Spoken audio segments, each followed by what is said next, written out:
की नो आगी कि एक बार देख के तो आना चाहिए, वो मर गए एक जीव है। तो वो चला एक बार अपने घर की तरफ, फिर मन में आई, अरे छोड़ ने वो ली जाली, फिर 10 कदम इधर चला, फिर ने सोची रे देख कान में की हरत, यानी 6 बजे इधर चला, 6 बजे इधर। आखिर में जोड़ी फेंक के उसने यही फैसला किया कि एक बार खेतों में देख आऊंगा मैं। खेत थे उनके, किसान था, कि वहां पता लग जाएगा, खेतों में काम कर रहे होंगे तो जीव है ना तो मर गए। तो उसने खेतों में जा रहा था, आवा था अपने खेत की तरफ, वहां उसकी पत्नी और उसका छोटा भाई देवर, उसकी पत्नी का देवर यानी उस बाबा जी का भाई छोटा, वो खेतों में अपने अपने खेतों में काम कर रहे थे, बंटवारा कर रखा था। अब उसके देवर ने कहा उसकी अपनी भाभी ताई कि मेरा भाई आवे है। वह कहने लगी तू मजाक मत करा, अगर सारी अंत नहीं आई अच्छी बात लगे, मेरे क्यों याद दिवावे तो। उन्होंने बोला सच्ची कहूं देखो वो आने लग रहा। वह बोली ना ये तो बाबा जी है। वो बोला चाल तो लगे उससे कैसी, और हमारे खेता का नहीं बाबा आके का मान का हो पाओगा। वह बोली रहने दे। वो कहने लगा देख तू मेरा थोड़ा सा, वो बोली आ भी गया तो फिर जाएगा, न बोला राखते मैं दूंगा इसने, पर मेरा थोड़ा सा साथ दे दे तू। वो बोली क्या करूं, अगर मैं इस तुम्हारे खेत में है इस अपने दोनों का साजला मेड थी डोला, और उसके 2 फुट 3 फुट अंदर बाबा जी वाले खेत में एक शीशम थी अच्छी मोटी भारा। ने बोला मैं इसने कवाड़ियत काटूंगा, और तू शोर मचा दिए, अगर आज मेरा पति होता तो क्यों कर काट लेता, कैसे काट लेता तू मेरी इस शीशम ने। आज मेरा धनी नहीं है ना, तो हर जगह अपनी जबरदस्ती करता है। वो बोली ठीक से। अब वो खेत में आली ले जाता, साथ में छोटा कुआड़ी हफ्ते के शीशम कट्टे थी, वो उसका लाग गया मारने। वह लगी शोर मचाने कि क्यों काटे हमारी शीशम ने। वो ने कहा मेरे खेत में है। वन बोली झूठ बोला, देख 4 फुट मेरे खेत में है। तो फिर उसने जो बतलाई हुई थी बात वह सारी ऊंची ऊंची लाग गई बोलन, आज मेरा पति होता तू के काट लेता, देख सरे हम हंगा कर रहा। बाबा जी ने सोचा ये मेरा भाई है या पत्नी है, इनका क्या झगड़ा हो रहा हो। एक ज्वार थी, ज्वार खड़ी थी ऊंची ऊंची खेती, उसका वहां का बढ़ गया, सुनते लो जानते के बोल रहे। उड़ा सुनी उन्हें सारी कहानी, बाकी तो भाई मारी शीशम न काट रहे हैं। तो वह कह रही थी कि देखो आज मेरा पति होता तू के काट लेता, देख सरेआम नो के मेरे खेत में। तो उसने सोची तो भाई बात बिगाड़ दी इसने, मारी शीशम काटे मारे खेत के में, और अपनी बतावे। एकदम बाहर आकर ने बोला रहे एक लिए नहीं है मैं भी आ लिया हूं। अब उसका भाई उनकी तो बात आपस में बतलाई हुई थी, वो बोला रहे तू कौन भाई बीच में ना बोला कर किसी का ना पट्टेगा तू जा रहे थे। ने बोला मैं शीशम वाला हूँ। बाबा जी बोला, ने बोला जाता रहे तू शीशम वाला, मेरा भाई सा था तेरा कैसा। दाढ़ी थी ना मुझ उसके बकवादी आदमी भाग थे। वो बोला अच्छा डट जा। उड़ा खेतों में कोई नाई आ रहा था किसी के बाल काटने, उसके पास गया। ने बोला रे मेरी दाढ़ी मुझ काट फटाफट, अरे बाल काटे। बोला के बात, बोला फलाना और मेरा भाई मन पहचानता कोई ना, और हमारी शीशम काटने लग रहा है। नाई ने कर दिया काम, जब मशीन फेर दी। आके ने बोला देख ओए हूं। ने बोला आइए रे मेरा भाई, सीने का लगा लिया छोटे भाई ने। ने बोला संभाल तेरी शीशम ने। उड़ा पकड़ा दिया हड़ भाई ने, हो गया बाबा जी जैसे थे। अब कबीर साहब कहते हैं मन के मारे बन गए, और बन तज बस्ती माँ, कह कबीर के करूं यो मन त माने ना, मन माने भगवान के ज्ञान थे।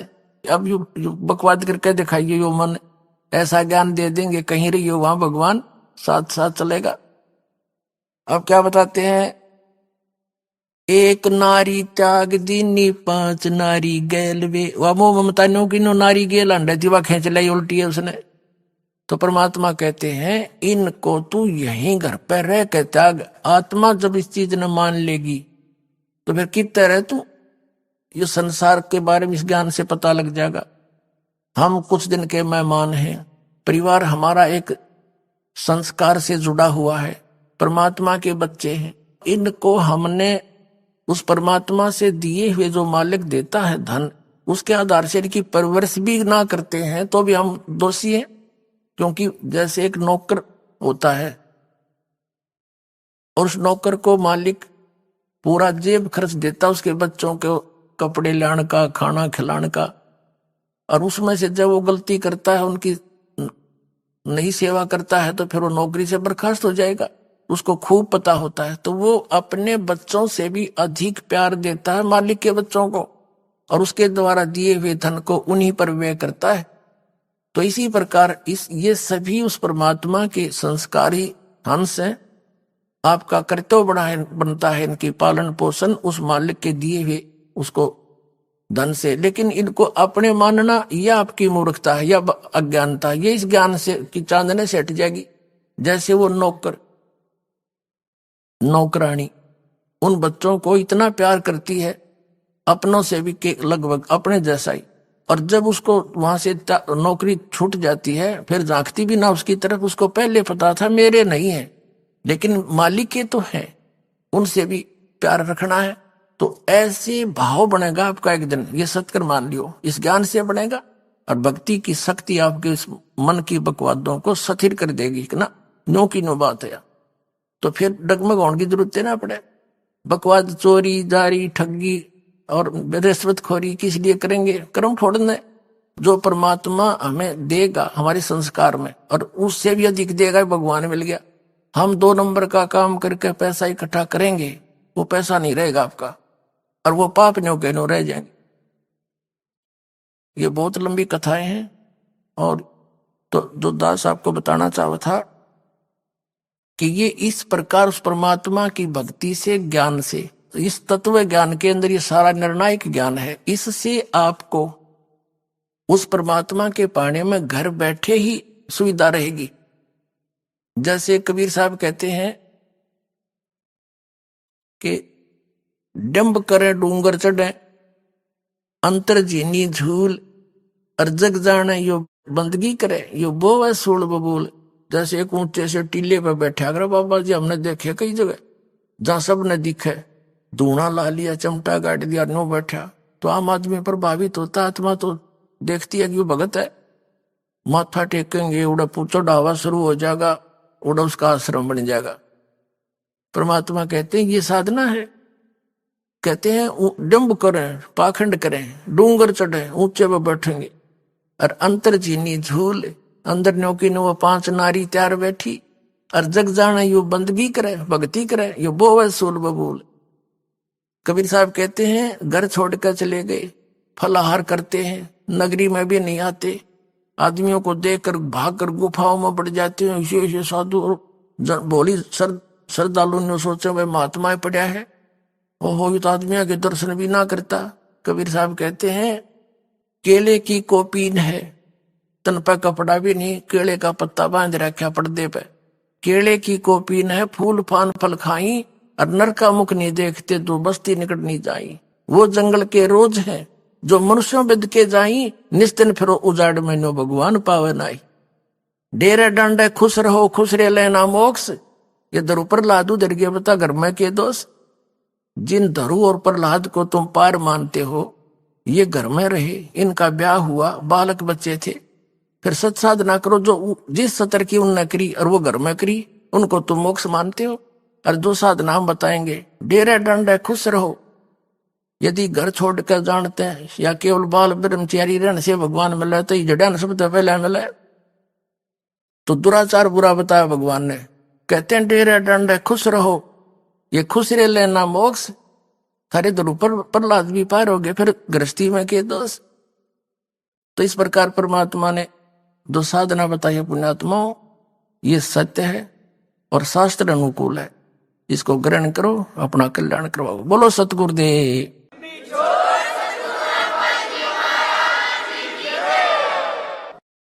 परम पिता परमात्मा पूर्ण ब्रह्म सर्व सृष्टि रचनहार कबीर परमेश्वर जी की असीम रजा से आप सभी पुण्यात्मा ये सत्संग सुनने के लिए उपस्थित हुए। सौभाग्य आपका, परमेश्वर ने आपको इतना समय परमात्मा की चर्चा सुनने के लिए दिया।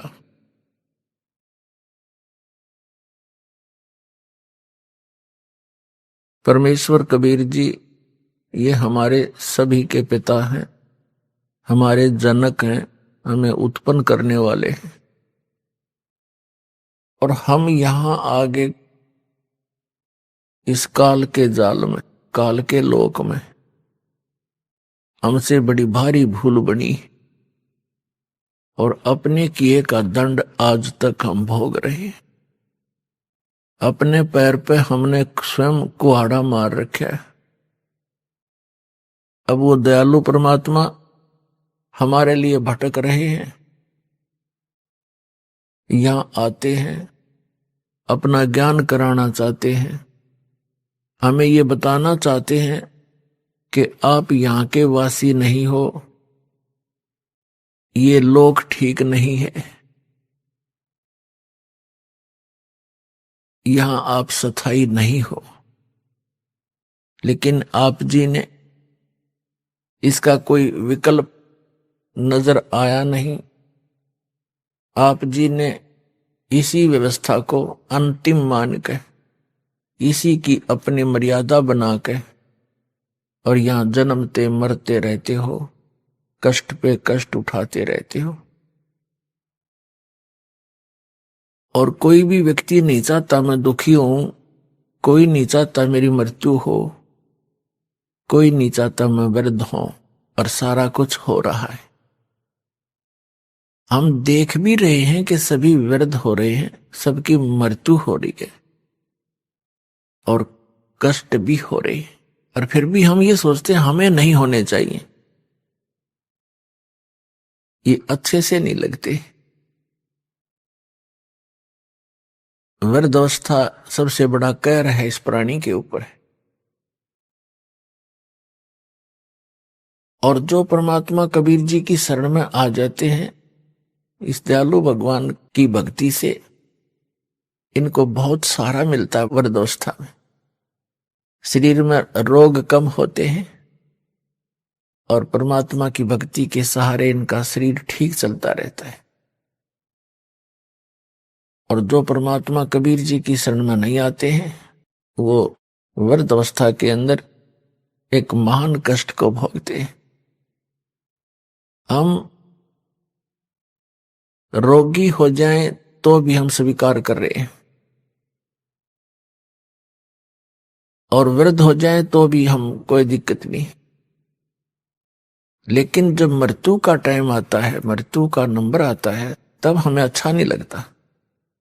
क्योंकि मुश्किल से सारा जीवन लग के तो एक परिवार बनाया, फिर एक घर बनाया, करीब चालन की तैयारी होगी। बताइए कोई सांग होया? ये क्या व्यवस्था, खा के ये व्यवस्था, और ये पता ये कंपलसरी होगा। तो इसका कारण क्या है? हम चाहे कितने दुखी हैं, मृत्यु नहीं चाहते। क्यों नहीं चाहते? क्योंकि ये कोई बढ़िया बात थोड़ी है, सारा जीवन ये जोड़ जाड़ कर बनावा सेटिंग सी करें, इतना मृत्यु हो जाती है। क्यों नहीं चाहते? क्योंकि हम ऐसे लोक से आए हैं जहां मृत्यु नहीं होती थी, जहां वृद्धावस्था नहीं होती थी, जहां पर हमारी बॉडी में कोई रोग नहीं होता था। इसलिए हमें वो बातें पक्की याद हैं, आभास है कि ऐसा नहीं होना चाहिए। तो वो उसी लोक में होगा जाकर के, यहां तो ऐसा ही होगा। कबीर साहब कहते हैं, साथी हमारे चले गए, हम भी चालन हारे, कोई कागज में बाकी रह रही, तातें लगी है वार। मरने वाले मर गए, शेष बच्चे ये सोचते हैं कि हमारा अभी नंबर नहीं आएगा, हम अभी नहीं मरेंगे। परमात्मा कहते हैं तो कोई कागज में शेष रह रही है तुम्हारी आयु, जिस दिन वो कागज पूरा होगा, 1 सेकंड ना लागे, जैसे वो गया ऐसे तुम भी जाओगे। एक बार 5 पांडव महाभारत का जिक्र है। वन में 12 वर्ष का वनवास काट रहे थे। उनको प्यास लगी तो उन 5 में से सबसे छोटे ने ऊपर चढ़कर वृक्ष पर इधर उधर देखा। उसको थोड़ी सी दूरी पर एक तालाब नजर आया। तालाब ही वहां पर जल स्रोत होते थे पीने नहाने धोने के उस समय में। तो नकुल सबसे पहले उस तालाब पर जल लेने के लिए पात्र लेकर गया। वहां आकाशवाणी हुई कि पहले मेरे प्रश्नों का उत्तर दे, फिर जल लेना। नकुल ने इधर उधर देखा, कोई दिखाई दिया नहीं। उसने जल भरना चाहा, वो वहीं पर मृत्यु को प्राप्त हो गया। कुछ देर इंतजार करके दूसरा गया। उसने देखा भाई तो मरा पड़ा है, प्यास से मर गया। उसने सोचा जल पानी ले चलता हूं, उन शेष का तो जीवन बचाऊं, वो भी बहुत प्यासे हैं। आकाशवाणी उसी प्रकार हुई कि पहले मेरे प्रश्नों का उत्तर दे, पीछे जल लेना। उसने भी अनदेखा करना चाहा, वो भी मृत्यु को प्राप्त हो गया। ऐसे ऐसे 4 मृत्यु को प्राप्त हो गए। 5वां जब युधिष्ठिर स्वयं गया कि भाई आए नहीं, क्या बात है, देखूं जा करके। उसने देखा सब मृत्यु को प्राप्त है। उसने सोचा ये तो प्यास से मर गए, मरूंगा मैं भी, जल तो पी लूं, ये शौक तो हो ही गया। उसने भी पात्र उठाने की चेष्टा की जल के लिए, तभी आकाशवाणी हुई कि मेरे प्रश्नों का उत्तर दे, बाद में जल लेना, नहीं तो तेरे भाइयों जैसी हालत तेरी हो जाएगी। और यदि तो मेरे प्रश्नों का उत्तर दे देगा, तेरे भाइयों को भी जीवित कर दूंगा। युधिष्ठिर ने कहा कि बोल कौन है तू, कहां दिखाई तो दे नहीं रहा। तो उनमें से एक प्रश्न था कि इस संसार में सबसे बड़ा आश्चर्य क्या है। युधिष्ठिर ने उत्तर दिया कि सबसे बड़ा आश्चर्य है कि हम प्रतिदिन सबको मरते देखते हैं, लेकिन अपने मरने की चिंता कभी नहीं करते। तो कहने का भाव यह है पुण्यात्माओं, और मर जाओ सारे, पर आप जीवित रहे बस ठीक से। और वो भी तो यही सोच रहे थे, ठीक है फलाना मर गया कोई बात नहीं, उसको ये हो गया था वो हो गया था, अटकलबाजी सी, और चलो। तो पुण्यात्माओं परमात्मा यहां याद दिलाना चाहते हैं, जिस लोक में तुम रह रही हो लोक ठीक नहीं है। अभी तक आपके पास कोई विकल्प नहीं था, आपको पता भी नहीं था कि इसका कोई समाधान भी है। अब तो कति कंप्लीट कोर्स है और पूरा समाधान है, और बहुत ही आसान है। ये सबसे आसान काम था और सबसे जटिल बना दिया इन अज्ञानी संतों, महंतों, आचार्यों और शंकराचार्यों, काजी और मुल्लाओं ने, सबके धर्म गुरुओं ने, तत्व ज्ञान से अपरिचित होने के कारण।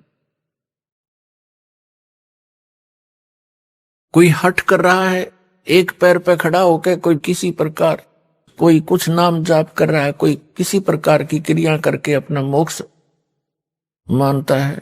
ये सबसे आसान काम है मोक्ष का, लेकिन हमें मार्ग मिले, सही दिशा ठीक मिल जाए। और अब दिशा ठीक मिल गई। जिस भी महापुरुष को परमात्मा प्राप्ति हुई है, परमात्मा ने ही आकर यथार्थ ज्ञान दिया उनको। उनमें से कौन कौन है? आदरणीय धर्मदास साहिब जी, आदरणीय मुलुकदास साहिब जी, आदरणीय नानक देव साहिब जी, आदरणीय दादू दास साहिब जी, आदरणीय गरीबदास साहिब जी, गांव छुड़ानी, जिला झज्जर वाले, आदरणीय गीसा दास जी साहिब जी, गांव खेखड़ा, जिला मेरठ, उत्तर प्रदेश वाले। ये महापुरुष हैं जिनको भगवान स्वयं आकर मिले और उस स्थान पर ले गए जहां वो सुख इस जीव को हो सकता है। और वहां अन्य जो प्राणी हैं, पहले के भक्त हैं, वहां वो कितने सुखी हैं। वहां कभी वृद्धावस्था नहीं होती, कभी मरते नहीं, किसी चीज का अभाव नहीं, ऐसा सुंदर शरीर है उनका, उसमें कोई रोग नहीं। तो वो परमात्मा ने अपने गवाह बनाकर वापस छोड़े। इनके अतिरिक्त और किसी को भगवान नहीं मिला, जिस कारण से उनका विधान, उनके सिद्धांत, उनके अनुभव की जो वाणी है वो इन संतों से नहीं मेल खाती। तो इससे सिद्ध है कि इनके अतिरिक्त अन्य किसी को भगवान नहीं मिला। नहीं तो निराकार बताते परमात्मा को, किसी से पूछ लो सब निराकार बताते। तो ये उआ बाई का ज्ञान तब तक बोलता है इंसान जब तक उसको यथार्थ मार्ग और यथार्थ ज्ञान और सही अनुभव नहीं होता। तो उन महापुरुषों ने कैसे भक्ति की, कौन से मंत्र की। आदरणीय धर्मदास साहिब जी एक व्यापारी थे और बाल बच्चेदार गृहस्थी थे। भक्ति करी, साधारण सा मंत्र है, सिंपल वे से इसकी साधना करनी है, बिल्कुल साधारण सी भक्ति है। चलते फिरते, उठते बैठते, काम करते करते, जब भी पहले मानसिक कार्य नहीं होते थे। आजकल तो जैसे कार्यालयों में काम करते हैं, मानसिक कार्य ज्यादा बढ़ा दिए काल ने। शारीरिक कार्य होते थे, कोई भी था, कपड़ा बुनता था, कोई जूते बनाता था, और कोई हल जोतता था, कोई मजदूरी करता था। तो ये सब शारीरिक कार्य ज्यादा होते हैं। तो उसमें चलते फिरते, उठते बैठते उस परमात्मा का नाम का सिमरण करना है बस। नाम उठत नाम बैठत नाम सोवत जागबे, नाम खाते नाम पीते नाम सेती लागबे। और किसी भी सदग्रंथ ने उठाकर देख ले, जो सदग्रंथ है उन्होंने यही समर्थन दिया है कि परमात्मा का नाम काम करते करते अपना कर्म योगी बनकर भक्ति करे। और काम छोड़कर बैठ गया तो तेरा निर्वाह कैसे होगा, गीता में यहां तक कहा है। तो अब वो मार्ग आपको मिल गया है, इसको स्वीकार करो और कल्याण करा लो, बहुत आसानी से बनेगी बात।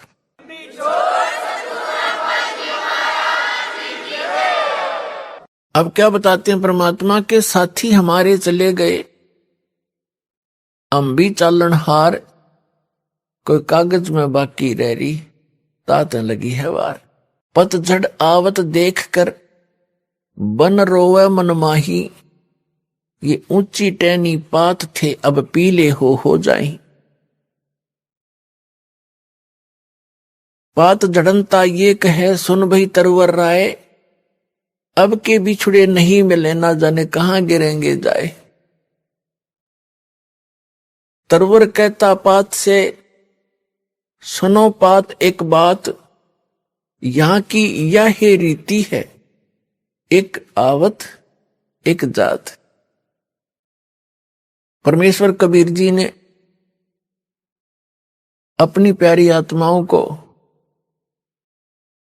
तत्व ज्ञान समझाने के लिए भिन्न भिन्न प्रकार के फार्मूले अप्लाई किए हैं कि ना जाने किसके कौन सी बात चुभ जाए और जीवन बदल जाए उसका। अब जैसे कुएं में बाल्टी गिर जाती है, गांव में तकरीबन कुएं अब भी विद्यमान है, पहले सभी जगह कुएं ही हुआ करते थे, ये हैंडपंप वगैरह यंत्र नहीं थे।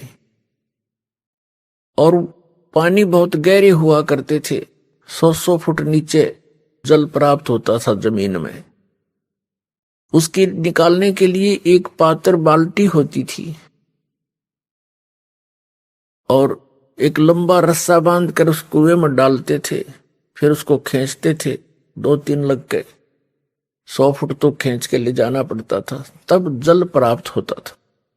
और कभी वो रस्सी टूट कर बाल्टी कुएं में गिर जाती थी, उसको निकालने के लिए क्या फार्मूले अपना रखे थे कि 15, 16, 20 हुक इकट्ठे बांधकर उल्टे सुलटे नो करके ऐसे करके उनको रस्सी से बांधकर गुच्छा सा बनाकर और कुएं में डाला जाता था और ऐसे घुमाते थे तो वो बाल्टी एक हुक में उलझ जाती थी, उसको बाहर खींच लेती।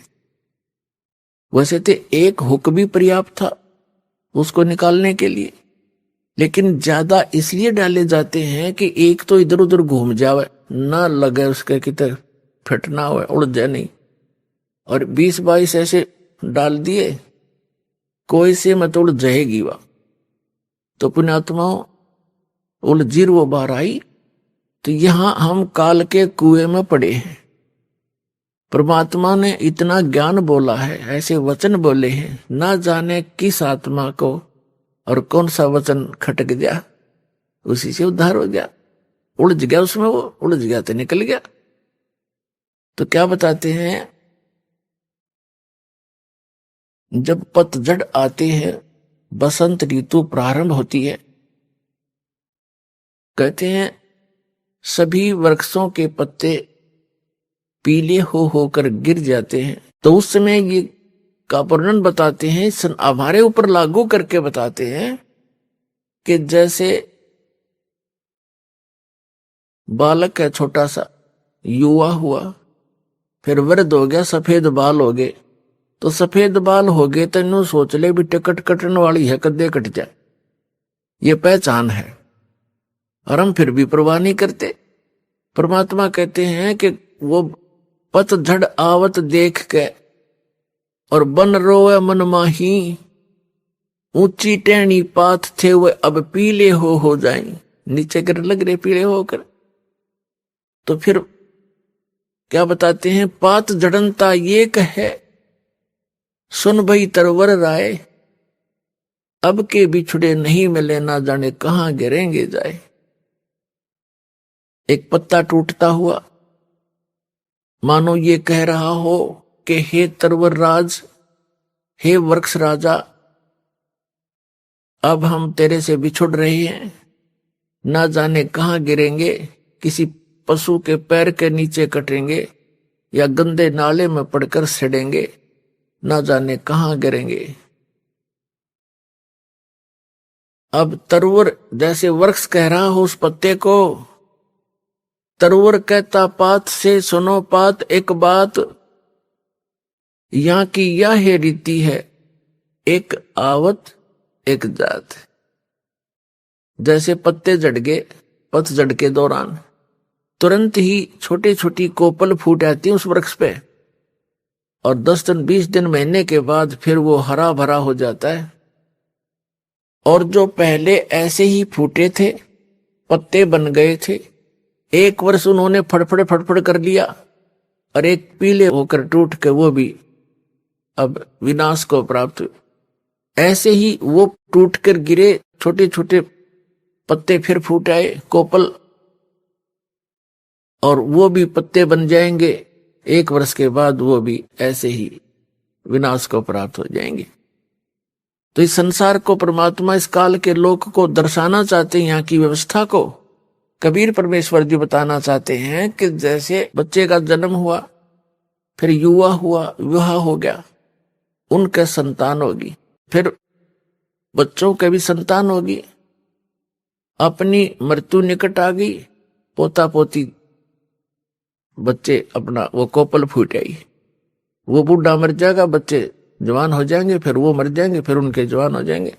तो परमात्मा यह बताना चाहते हैं कि यहां की यह रीति है, एक आवत एक जात।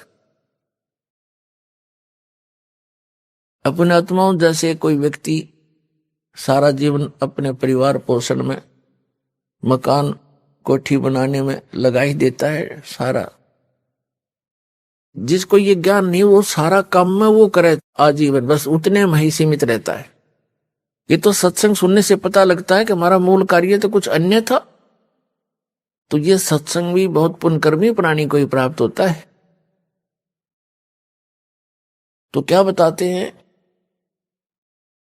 कि वो व्यक्ति जो अपने मकान बनाने में, बच्चों का पालन पोषण करने में और बड़ी उनके बीच में प्यार से रह रहा था, सारा जीवन लगा दिया, और फिर मृत्यु की निकट आ गई, कोई रोग हो गया, ऐसा दे रोग हो गया, परिवार को भी पता लग गया कि इसकी मृत्यु निश्चित है, और स्वयं को भी ज्ञान हो गया। तो फिर वो रह रह कर सोचता है, भगवान अब क्या होगा मेरा। तो अन्य व्यक्ति मिलने आते हैं, कुल के व्यक्ति, नाती, तब उसको समझाने की चेष्टा करते हैं, भाई या तो एक दिन सब नहीं जाना है, आपका समय ही इतना था, चिंता ना करना कि तू यहां सबके साथ ऐसे ही बनता है। तो कहने का भाव ये है कि ऐसे ही जैसे वो पत्ता टूटता हुआ कह रहा हो, पात जड़नता ये कहे सुन भई तरवर राय, अब के बिछुड़े नहीं मिले, फिर नहीं मिलेंगे, ना जाने कहां गिरेंगे जाए। तरवर कहता पात से सुनो पात एक बात, यहाँ की तो यह रीति है, एक आवे एक जात। तो ऐसे स्थान पर आप कितने निर्भय होकर रह रहे हो और क्या क्या बकवादें करते हो सारे जीवन में, बगैर ज्ञान के कुबद की जाती है।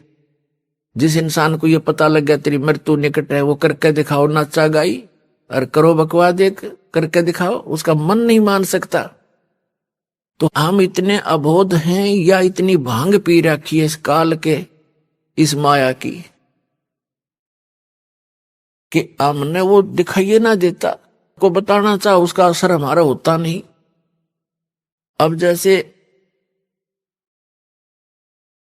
महापुरुषों के पास जाते हैं, उनका चेहरा भले ही वो अंदर से खुश होते हैं लेकिन ऊपर से वो मायूस दिखाई देते हैं। आदरणीय नानक देव साहिब जी के पास